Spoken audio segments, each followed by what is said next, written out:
நம்முடைய சோர்வுகள், பலவீனங்கள் எல்லாவற்றையும் ஆண்டவர் எடுத்து போட்டு அவருடைய உற்சாகத்தினால ஆண்டவர் நம்மை நிரப்ப போகிறார். கிறிஸ்தவ வாழ்க்கையிலே ரொம்ப அப்படின்னா ரொம்ப நெகட்டிவான ஒன்று அப்படின்னு சொன்னால் என்னன்னா இந்த சோர்வு தான். சோர்வுன்ற ஒன்று தான் மிகப்பெரிய ஆபத்து. என்ன பண்ண போகிறோம், இனி என்ன செய்ய போகிறோம், எதுக்கு இந்த மாதிரி ஓடிட்டுருக்குறோம், என்ன வாழ்க்கை, எதுக்கு வாழணும், இந்த மாதிரி ஒரு சோர்வு நமக்குள்ளே வந்துச்சு அப்படின்னு சொன்னால் அந்த சோர்வு நமக்கு ஒரு பெரிய ஆபத்தாக மாறிடும். அதைத்தான் வேதம் சொல்லுகிறது, நீ ஆபத்து காலத்தில் நீ சோர்ந்து போவாயானால் உன் பலன் குறுகிட்டு அப்படின்னு ஆண்டவர் சொல்லுகிறார். அதனால ஆண்டவர் சோர்வை பார்த்துட்டு அமைதியாக இருக்கிறவர் அல்ல. எலியா சோர்ந்து போய் அவ்வளோதான் போதும் அப்படின்னு சொல்லும்போது கூட ஆண்டவர் என்ன சொல்கிறாருன்னா, இல்லை நீ போக வேண்டிய தூரம் வெகு தூரம். அதனால் நம்மை ஆண்டவர் உற்சாகப்படுத்துவதற்கு நிறைய முயற்சி எடுப்பார். எப்படியாவது நம்மளை உற்சாகப்படுத்தணுன்றதுக்காக தான் ஆண்டவர் அவருடைய வார்த்தையினால் நம்மை தேற்றுகிறார். ஆனால் நம்மை இடம் கொடுக்காட்டா நம்மை சோர்விலிருந்து ஒருவருமே வெளியே கொண்டு வர முடியாது. ஒரு சோர்விலிருந்து ஒரு தேவனுடைய பிள்ளையை வெளியே கொண்டு வரணும்னா ரொம்ப முயற்சியை ஆண்டவர் எடுக்கிறதல்ல, நம்ம இடம் கொடுக்கணும். நம்ம இடம் கொடுக்காம சோர்விலிருந்து வெளியே வர முடியாது. வேதம் சொல்லுகிறது, ஆண்டவர் முதல் விசை எலியாவை தட்டி எழுப்பி போஜனத்தை கொடுத்து எழுந்துரு நீ போகணும், ரொம்ப தூரம் போகணும்னு சொல்லும்போது அந்த எலியா என்ன சொல்றாருன்னா திரும்பி படுத்து கொண்டார் அப்படின்னு வேதம் சொல்லுது. அவ்வளோதான். அந்த சோறு திரும்ப அவர் மறுபடியும் தட்டி எழுப்புறார். அதனால ஆண்டவர் நம்மை சோர்விலிருந்து வெளியே கொண்டு வருவதற்கு கர்த்தர் முயற்சி எடுப்பார். இந்த சத்தத்தை கேட்கிற நீங்கள் ஒருவேளை 10 வருஷத்துக்கு முன்னாடி ரொம்ப உற்சாகமான ஒரு நபராக இருந்திருக்கலாம். கடந்த மாதம் வரைக்கும் ஒருவேளை உற்சாகமான நபராக இருந்திருக்கலாம். ஆனால் இப்போ ஏதோ ஒரு சோர்வு உங்களுக்குள்ளே வந்திருக்கலாம். நம்ம என்னத்தை பெருசாக சம்பாதிக்க போகிறோம், நம்ம என்னத்தை பெருசாக வாழ போகிறோம் அப்படின்ற சோர்வு. ஆனால் அந்த சோர்வுக்கு நீங்கள் உங்களுடைய இருதயத்தை சாய்க்கவே கூடாது. நீங்கள் சோர்வுக்கு பின்னாடி போகவே கூடாது. அந்த மாதிரி ஒரு சோர்வுக்கு பின்னாடி போயிட்டீங்கன்னா நீங்கள் கர்த்தர் உங்களை கொண்டு செய்ய நினைத்த எதையுமே செய்ய முடியாது. நான் நம்புகிறேன் கர்த்தர் நமக்கு ஒரு உற்சாகமான ஆவியை கர்த்தர் நமக்கு தரப்போகிறார். சங்கீதக்காரன் ஜெபித்தது போல உற்சாகமான ஒரு ஆவி என்னை தாங்கும்படி செய்யும். அப்படியே கைகளை எல்லாரும் மேலே உயர்த்தி சத்தமா ஒரு 10 டைமாவது சொல்லுங்க, உற்சாகமான ஆவி என்னை தாங்கும்படி செய்யும். சொல்லுங்க, உற்சாகமான ஆவி, முழு பலத்தோடு உற்சாகமான ஆவி என்னை தாங்கும்படி செய்யும். உற்சாகமான ஒரு ஆவி. ஆண்டவரே, என்னை பலப்படுத்துகிறவர் அல்லவா, என்னை தட்டி கொடுக்கிறவர் அல்லவா. ஆண்டவரே, பிசாசு என்னை முடங்கி படுக்க செய்யும் போது என்னை எழுப்பி விடுகிற ஒரு நல்ல தேவன் அல்லவா. இப்பொழுது அந்த அற்புதம் எனக்கு நடக்கட்டும். ஒரு உற்சாகமான ஆவி இந்த மாதம் என்னை சூழ்ந்து கொள்ளட்டும். சோர்வுகள் வெளியே கடந்து போகட்டும். ஆமென், ஹல்லேலூயா. நம்மை பலப்படுத்துகிற ஒரு கிறிஸ்து. வேதம் சொல்லுகிறது, தாவீதனுடைய கையிலே அவனுடைய சகோதரர் சொல்லும்போது சொல்லுகிறார், அந்த கொஞ்ச ஆடுகளை யார் வசத்தில் விட்டு வந்தாய் அப்படின்னா, அவனுடைய தகப்பனாருக்கு நிறைய ஆடுகள் இருக்கிறது, ஆயிரக்கணக்கான ஆடுகள் இருக்கிறது. வேதம் சொல்லுகிறது, ஒரு மேய்ப்பனுடைய கையிலே 100 ஆடு கொடுக்கப்படுகிறது. ஆமாம், அந்த 100 ஆடுல ஒரு ஆடு காணாம போயிடுச்சுன்னா அந்த 90 ஆடுகளை பத்திரமா வச்சுட்டு காணாமல் போன அந்த ஒரு ஆடுக்காக நல்ல மேய்ப்பன் அலைஞ்சு தெரிவாராம். அந்த ஒரு ஆடு எங்க போயிடுச்சு, 99 இருக்குது, ஆனால் அந்த ஒன்று. அதுபோல இந்த தாவீதுக்கு தன்னுடைய கையிலே கொடுத்துருக்கிற கொஞ்சம் ஆடு நிறைய கிடையாது. ஆனால் வேதம் சொல்லுது அது கொஞ்சோன்னு அவன் நினைக்கல. அது எனக்கு நிறைய தர வேண்டியது தானே, நான் பார்த்துக்க மாட்டேனா, நான் எவ்வளோ பெரிய பலசாலின்னு உங்களுக்கு தெரியாதா. ஆனால் வேதம் சொல்லுது அந்த கொஞ்சம் ஆடுகளிலே வேதம் சொல்லுகிறது ஒரு விசை சிங்கம் ஒரு விசை கரடி. அப்போ எந்த அளவிற்கு அதுல உண்மையும் உத்தமமா செஞ்சிருப்பான் பாருங்க. வேதம் சொல்லுகிறது, கொஞ்சத்தில் உண்மையா இருக்கிறவனை கர்த்தர் அநேகத்தில் அதிகாரியாய் வைப்பார். உங்களுக்கு கொடுத்துருக்கிற கொஞ்சம் எனக்கு மட்டும் இந்த பெரிய வேலையை கொடுத்துருந்தா நான் எவ்வளோ நல்லா செய்வேன் தெரியுமா. ஏன் இதை என்னை நம்பி கொடுக்கறதுக்கு என்னவாமா, நான் இந்த மாதிரி பெரிய இத்தனை க்ரௌடுக்கு முன்னாடி நான் நின்று பேசினா எப்படி பண்ணுவேன் தெரியுமா, என்னை ஏன் நம்ப மாட்டேங்கிறாங்க அப்படின்னு. ஆனால் உண்மையிலே ஆண்டவர் எங்கே பார்க்குறாரு அப்படின்னா, நீங்கள் உங்களுக்கு கொடுத்துருக்கிற கொஞ்சத்தில் எவ்வளோ உண்மையாக இருக்கிறீங்கன்றத ஆண்டவர் பார்க்குறாரு. உங்களுக்கு கொடுக்கப்பட்டிருக்கிற அந்த சின்ன வேலையில், அந்த சின்ன ஆஃபீஸில், அந்த சின்ன க்ரௌடில் நீங்கள் எவ்வளோ உண்மையாக இருக்கிறீங்கன்றத ஆண்டவர் பார்க்குறாரு. அதில் உண்மை இல்லை அப்படின்னு சொன்னால், அதில் சின்சியராக நம்ம இல்லை அப்படின்னா கண்டிப்பாக பெரிய பொறுப்புகள் நமக்கு கிடைக்கும்னு நம்ம நினைக்கவே முடியாது. கடந்த சில நாட்களுக்கு சில மாதங்களுக்கு முன்பாக பார்த்தீங்க அப்படின்னு சொன்னால், ஒரு சின்ன ஒரு கூட்டத்தில் பிரசங்கம் பண்ணினேன். கிட்டத்தட்ட ஒரு 1.5 மணி நேரம் அந்த பிரசங்கம் பண்ணுவதற்காக எனக்கு கொடுத்துருந்தாங்க. அப்போ அந்த 1.5 மணி நேரத்தில் அவங்க அட்டன் பண்ணுறவங்க எத்தனை பேர் அப்படின்னு சொன்னால், ஒரு 40-30 பேர் அந்த மாதிரி தான் அட்டன் பண்ணியிருப்பாங்க, அந்த ப்ரேயரில் அட்டன் பண்ணியிருப்பாங்க. ஆனால் அந்த 30 பேரும் அந்த ப்ரேயரில் அட்டன் பண்ணும்போது நான் ரொம்ப அன்னைக்கு தொண்டை வேற கொஞ்சம் கஷ்டமாக இருக்குது. ஆனால் உயிரை கொடுத்து பிரசங்கம் பண்ணுறேன். ரொம்ப சத்தம் போட்டு கத்தி அப்படியே அவங்கள எப்படியாவது ஒப்புரவாக வச்சு அவங்களுக்காக பாட்டு பாடி இந்த மாதிரி நிறைய செஞ்சு ஒரு 1.5 மணி நேரம் முடிச்சுட்டு வந்த உடனே ஒருத்தர் என்னை சொல்கிறாரு, இந்த இவ்வளோ சின்ன க்ரௌடுக்கு நீங்கள் சிம்பிளாக நடத்தினா போதுமே, நீங்கள் எதுக்கு இதுக்கு உயிரை கொடுத்து பிரசங்கம் பண்ணீங்க, நீங்கள் எதுக்கு உயிரை கொடுத்து பாட்டு பாடுறீங்க அப்படின்னு அவர் சொன்னார். அப்போ உண்மையிலேயே இப்போ இல்லை, இந்த ஊழியம் ஆரம்பத்திலிருந்து சின்ன க்ரௌடு பெரிய க்ரௌடு, சின்ன ஊழியம் பெரிய ஊழியம்னு பலிபீடத்திலேருந்து சொல்கிறேன், கண்டிப்பாக நினச்சதே இல்லை.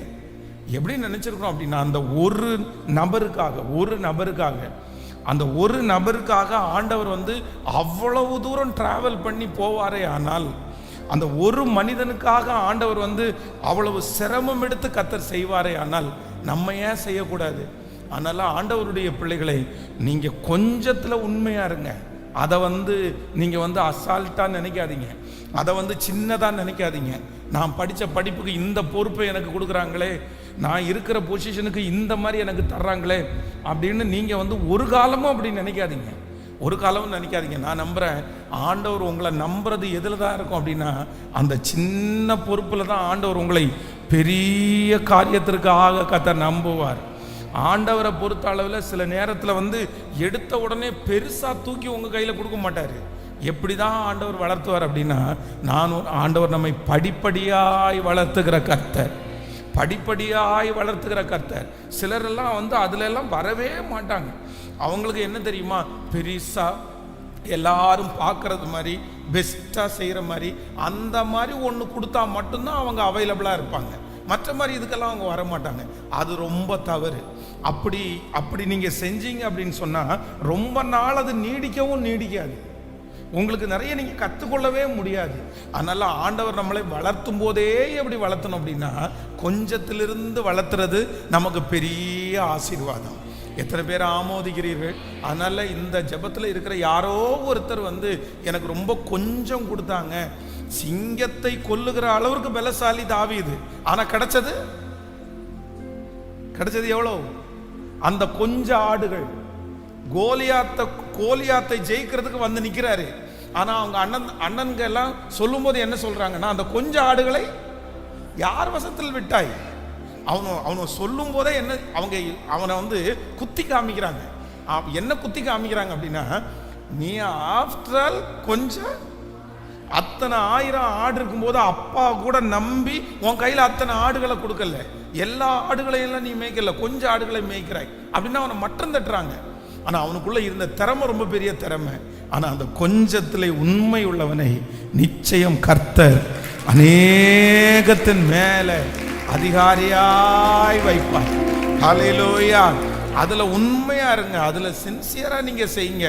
நான் நம்புறேன், யார் பார்க்குறாங்களோ இல்லையோ, கர்த்தர் பார்க்கிறார். அந்த கொஞ்சம் பிசினஸ்ல உண்மையா இருக்கும்போது ஆண்டவர் உங்களை பல மடங்கு கர்த்தர் ஆசீர்வதிப்பார். அதுல கர்த்தர் பெருக பண்ணுகிற தேவனா இருக்கிறார். இந்த மாதத்தோட கர்த்தர் எல்லா சோர்வுகளையும் கர்த்தர் எடுத்து போடணும். வேதம் சொல்லுகிறது, நான் ஆராதிக்கிற அநாதி தேவன் அவர் சோர்ந்து போவது இல்லை. ஆமென். 38 வருடமாக தன்னுடைய மனைவி அவருடைய கணவனுக்காக ரட்சிப்புக்காக ஜெபம் பண்ணி ரொம்ப சோர்ந்து போய் இனி ஜெபம் பண்ண மாட்டேன்னு ஒரு முடிவுக்கு வந்தாங்களாமா. கிட்டத்தட்ட ஒரு 20 ஆண்டு ஆன உடனே இவங்களுக்கு ரொம்ப சோர்வாயிடுச்சு. இனியும் ரட்சிக்கப்பட்டு என்ன பண்ண போறாங்க? 20 வருஷமா திருந்தாதவரா இனி திருந்த போறாரு. ஆனா அவருடைய 38வது திருமண இதில் ரட்சிக்கப்பட்டாராம். அப்போ அவங்க மனைவியே ஒரு காலத்துல சோர்ந்து போய் இவர் இனி ரட்சிக்கப்பட மாட்டார்னு முடிவெடுத்தாலும் ஆண்டவர் மட்டும் அந்த மனுஷனுடைய விஷயத்துல என்ன பண்ணலைன்னா சோர்ந்து போகல. நீடிய பொறுமை உள்ளவராயிருந்து சொல்லுங்க, என்ன பொறுமையா இருக்காராமா? நீடிய பொறுமை. இப்போ நீங்க ஆண்டவரா இருந்தீங்கன்னு வச்சுங்களேன், எப்படி இருந்திருப்பீங்கன்னு நினைக்கிறீங்க? ஆண்டவர் இருக்கிற அந்த போஸ்டிங்கை உங்க கையில கொடுத்துருந்தா நீங்க என்ன பண்ணிருப்பீங்கன்னு நினைப்பீங்க? உண்மையிலே நாங்க யாரும் உயிரோடு இருந்திருக்க மாட்டோம். ஏன் அப்படின்னா, செய்கிற அக்கிரமத்தை பார்த்து ஒரு டைம் திட்டுவீங்க, 2 டைம் திட்டுவோம், 10 டைம் திட்டுவோம், 10வது டைம் என்ன பண்ணுவோம்? நம்மளால பொல்லாதவர்களை சகிச்சுட்டு சொல்லுங்களேன், எப்படி உட்கார முடியும்னு நினைக்கிறீங்க? எப்படி உட்கார முடியும்? இப்போ வந்து சமீபமாய் ஒரு வார காலமாய் செய்திகளில் ஒரு பெரிய நியூஸ் பரவலாகுது. என்ன நியூஸ் அப்படின்னு சொன்னால், ஒரு வாலிப பையனை ஒரு திருட்டு கேஸில் வந்து என்னமோ காவல்துறைக்கு உள்ளே கொண்டு போய் அடித்து கொண்டுட்டாங்க, அவன் அங்கேயே அடித்ததில் செத்துட்டான் அப்படின்னு சொல்லி அந்த நியூஸ் வந்துட்டே இருக்குது. இப்போது அந்த அடித்த நபர், அந்த அடிபட்டு அந்த செத்தது நம்ம பண்ணல போது அந்த நபருக்கு ஏதாவது தண்டனை கொடுங்கன்னு உங்க முன்னாடி கொண்டு வந்து நிறுத்தினா நீங்க என்ன பண்ணுவீங்கன்னு நினைக்கிறீங்க? சார், இருக்கிறதுல பெஸ்டா ஒரு தண்டனை கொடுங்க சார். அந்த வாலிப பையனை அடிச்சே கொண்டிருக்காங்கன்னா எப்படி சார்? தண்டனை கொடுங்க. இது ஒரு விதத்தில் இருக்கட்டும். இதே போல இந்த உலகத்துல நடக்கிற மனிதர்கள் செய்கிற தவறுக்கெல்லாம் அவர் தண்டிச்சிருந்தாருன்னா, ஆனா ஆண்டவர் என்ன பண்றாரு அப்படின்னா, நம்ம மனம் திரும்புவதற்காக நீடிய பொறுமையா இருக்கிறார். ஹல்லேலூயா! கைகளை அசைத்து ஒரு ஹல்லேலூயா சொல்லலாம். அதனால ஆண்டவரிடத்துல சொல்லுங்க, ஆண்டவரே, எனக்கு இனி சோர்வு என்ன பண்ணக்கூடாதுன்னா, நான் ஆராதிக்கிற அநாதி தேவன் நீர் சோர்ந்து போகிறது இல்லை. இந்த மாதத்துல நான் சோர்ந்து போக மாட்டேன். இந்த மாதத்துல நான் எழும்புவேன். கர்த்தருக்கு காத்திருக்கிறவர்கள் இந்த மாதம் புது பலன் அடைவார்கள். தங்கள் செட்டைகளை அடித்து உயரே எழும்புவார்கள். அவர்கள் நடக்கலாம், அவர்கள் ஓடலாம், ஆனால் அவர்கள் சோர்ந்து போக மாட்டார்கள். ஹல்லேலூயா! சேர்ந்து கரங்களை தட்டி பாடி ஆமென். உள்ளார்ந்த மனிதனை கர்த்தர் புதிதாக்குகிறார் நேரம் இது. ஹல்லேலூயா! எல்லாருடைய கரங்களையும் தட்டி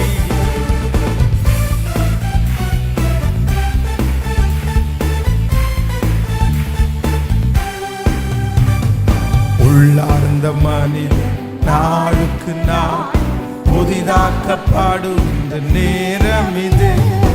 உள்ளார்ந்த நாளுக்கு நாள் புதிதாக்கப்படும் இந்த நேரம் இது. சோர்ந்து போகாதே, நீ சோர்ந்து போகாதே, சோர்ந்து போகாதே, நீ சோர்ந்து போகாதே. அதி சீக்கிரத்தில் நீங்கிவிடும் இந்த லேசான உபத்திரவம். அதி சீக்கிரத்தில் நீங்கிவிடும் இந்த லேசான உபத்திரவம். ஈடு இணையில்லா மகிமை இதனால் நமக்கு வந்திடுமே. சோர்ந்து போகாதே.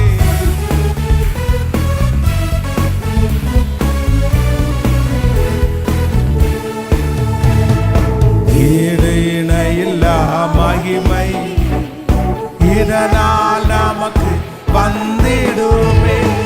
ஈடு இணையில்லா மகிமை இதனால் நமக்கு வந்திடுமே. சோர்ந்து போகாதே, சோர்ந்து போகாதே, சோர்ந்து போகாதே, நீ சோர்ந்து போகாதே. அதி சீக்கிரம்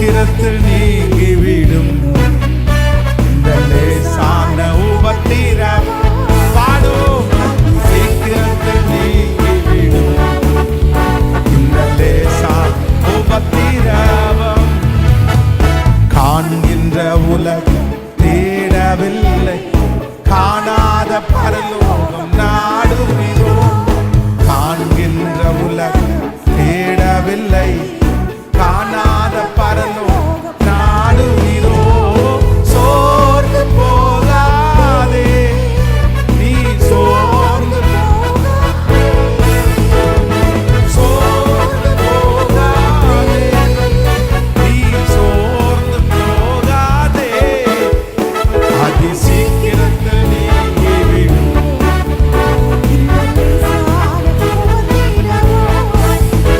அதி சீக்கிரத்தில் நீங்கிவிடும் இந்த லேசான உபத்திரவம். கிறிஸ்துவின் பொருட்டு நெருக்கப்பட்டால் பாக்கியம் நமக்கு பாக்கியமே. கிறிஸ்துவின் பொருட்டு நெருக்கப்பட்டால் பாக்கியம் நமக்கு பாக்கியமே.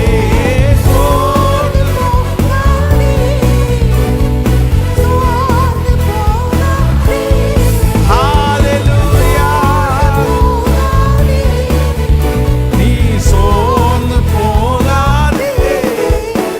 என் நாட்கள் முடியும் வரை, என் ஜீவன் பிரியும் வரை, என் சுவாசம் ஒழியும் வரை உம்மையே ஆராதிப்பேன், உம்மையே சொல்லுவோம். என் நாட்கள் முடியும் வரை பாடுவோம், சுவாசம் ஒழியும் வரை உம்மையே ஆராதிப்பேன், உம்மையே ஆராதிப்பேன். தாயின் கருவில் உருவாகும் முன்னே பேர் சொல்லி அழைத்தவன் நீ. பாடு. தாயினும் அன்பு நீர் எனக்காக ஜீவன் தந்தி. பாடு. தாயின் கருவில் உருவாகும் பேர் சொல்லி அழைத்தவன் நீ. தாயினும் மேலாக அன்பு வைத்து நீர் எனக்காக ஜீவன் தந்தி. என் நாட்கள் முடியும் வரை, என் ஜீவன் பிரியும் வரை, என் சுவாசம் ஒழியும் வரை உம்மையே ஆராதிப்பேன், உம்மையே விசுவாசத்தோடு என் நாட்கள் முடியும் வரை, என் ஜீவன் அப்பா உம்மையே ஆராதிப்பேன், உம்மையே ஆராதிப்பேன். எத்தனை முறை இடறினாலும் அத்தனையும் மன்னித்தீரே. நன்மையும் கிருபையும் தொடரச் செய்து மீண்டும் நடக்க வைத்தீரே. எத்தனை முறை இடறினாலும் அத்தனையும் மன்னித்தீரே. நன்மையும் கிருபையும் தொடரச் செய்து நடக்க வைத்தீரே. கைகளை மேல தட்டி என் நாட்கள் முடியும் உற்சாகத்தோடு பாடுவோம். இயேசுவே உம்மையே ஆராதிப்பேன், உம்மையே ஆராதிப்பேன். என் நாட்கள் முடியும் வரை, என் ஜீவன் பிரியும் வரை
சேர்த்துக்கொள்ள நீர் எனக்காக மீண்டும்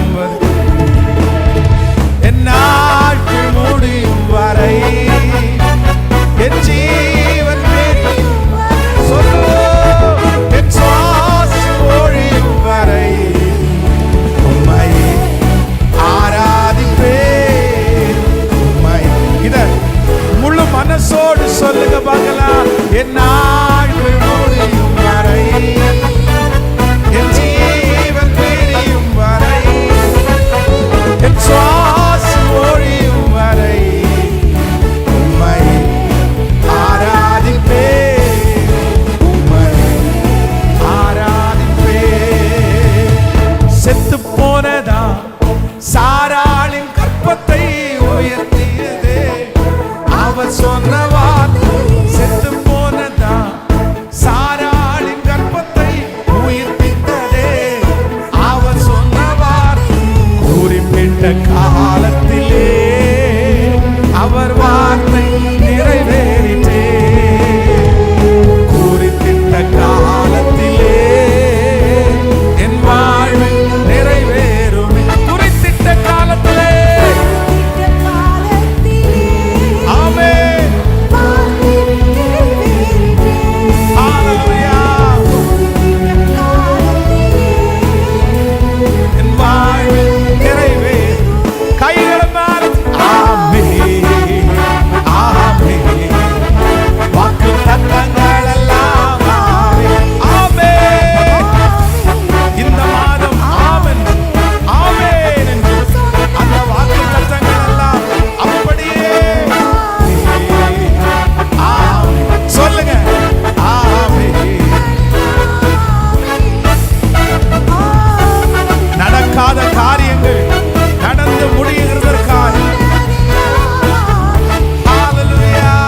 தூரத்தப்பட்ட தாவீதின் தலையை உயர்த்தினதே நீர் சொன்ன வார்த்தை.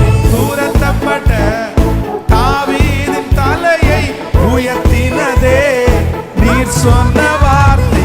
குறிப்பிட்ட காலத்திலே உம் வார்த்தை நிறைவேறுமே. குறிப்பிட்ட காலத்திலே வாழ்வு நிறைவேறுமே. இப்ப ஆமென் ஆமென். வாக்குத்தத்தங்கள் எல்லாம் ஆமென் ஆமென். வாக்கு சொன்னதெல்லாம் கைகளை மேல தட்டி ஆமென். S S S. அப்படி ஆமென் ஆமென். நடக்கிறதற்காய் நடக்கிறதற்கு திரும்ப திரும்ப ஆமென் ஆமென். ஹalleluya ஹalleluya. சொன்னதெல்லாம் கரங்களை தட்டி முழு பலத்தோடு முழு பலத்தோடு ஆமென் ஆமென்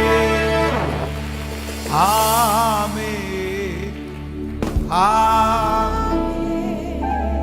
வாக்குத்தத்தங்கள் எல்லாம் நான் நம்புறேன் ஆண்டவரே. நான் நம்புறேன் ஆண்டவரே. நீர் சொன்ன ஒரு வார்த்தை கூட தரையில விழாது. நீர் சொன்ன ஒரு வார்த்தை கூட தரையில விழாது. நம்புறவங்க கரங்களை மேல உயர்த்தி நான் நம்புறேன் ஆண்டவரே. ஹalleluya ஹalleluya. Thank you Jesus. Thank you Jesus. நீங்கள் நெடுநாட்களாய் எதிர்பார்த்திருக்கிறது, நீங்கள் நெடுநாட்களாய் காத்திருக்கிற காரியங்கள், நீங்கள் நெடுநாட்களாய் ஜெபித்து கொண்டிருக்கிற காரியங்கள் கர்த்தர் இந்த மாதத்தில் தெளிவாய் வாக்கு கொடுக்கிறார். நீ அநேக நாட்களாக காத்து கொண்டிருக்கிற அந்த காரியம் இந்த மாதத்திலே கைகூடி வர பண்ணுவார். நீங்கள் நெடுநாட்களாய் காத்து கொண்டிருக்கிற அந்த காரியம் நிச்சயமாய் இந்த மாதத்திலே வந்து சேரும் என்று கர்த்தர் வாக்கு கொடுக்கிறார். நம்புறவங்க கரங்களை மேல உயர்த்தி ஆமென், ஆமென். வாக்கு தத்தங்கள் எல்லாம் விசுவாசிக்கிறோம். ஆமென், ஆமென். இயேசு சொன்னதெல்லாம் நம்புறவங்க சொல்லுவோம். ஆமென், ஆமென். நன்றி அப்பா, நன்றி ஆண்டவரே.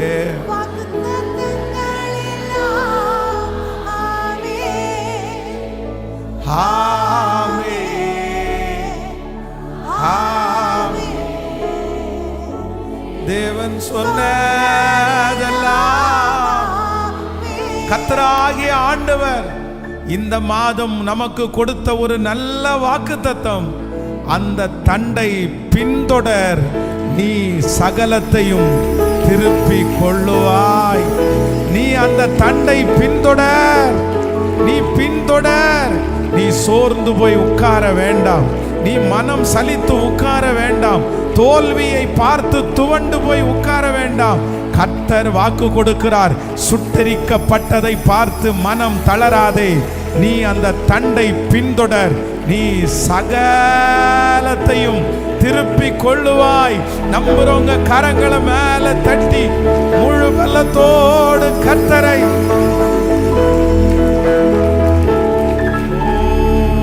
நன்றி, நன்றி. இது கர்த்தருடைய வார்த்தை, ஆண்டவருடைய வார்த்தை. அது நிச்சயமாய் பொய் உரையவே உரைய. இந்த மாத ஆண்டவர் தெளிவா வாக்கு கொடுக்கிறார். இல்ல, சோர்ந்து போக வேண்டாம் மகளே, மகனே, நீ சோர்ந்து போக வேண்டாம். இனி வாய்க்காதோன்னு நீ அப்படி உட்கார வேண்டாம். Thank you Jesus. வேதம் சொல்கிறது, தாவீது தன்னை திடப்படுத்தி கொண்டான். தாவீது தன்னை திடப்படுத்தி கொண்டார். ஆவியானவர் இந்த வார்த்தையை கேட்கிற ஒவ்வொரு பிள்ளைகளுக்கும் அதான் வாக்கு கொடுக்கிறார். நீ உன்னுடைய இருதயத்தை திடப்படுத்திக்கொள். எப்படி பாஸ்டர் என்னுடைய இருதயத்தை திடப்படுத்த முடியும்? எனக்கு முன்பாக இருக்கிற பிரச்சனை என்ன மெழுகு போல உருகி போக பண்ணுதே. நான் ரொம்ப உடைஞ்சிட்டேன், நான் ரொம்ப மனசு விட்டுட்டேன். ஆனா ஆண்டவர் அப்படிப்பட்ட ஒவ்வொரு பிள்ளைகளுக்கும் தான் இந்த மாதம் கர்த்தர் வாக்கு கொடுக்கிறார். முந்தனவைகளை நினைக்க வேண்டாம், பூர்வமானவைகளை சிந்திக்க வேண்டாம். இதோ நான் உனக்கு ஒரு புதிய காரியத்தை உனக்கு நான் செய்வேன். கர்த்தர் வாக்கு கொடுக்கிறார். அந்த தண்டை பின்தொடர், அந்த தண்டை பின்தொடர். நீ அதை பிடித்து சகலத்தையும் திருப்பி கொள்ளுவாய். நம்புற ஆண்டவரே, நம்புற ஆண்டவரே. மகிமை உமக்கன்றோ, மாட்சிமை உமக்குத்தான் ஆண்டவர். துதியும் கனமும் புகழும் எல்லாம் உமக்கு ஒருவருக்கு தான்ப்பா.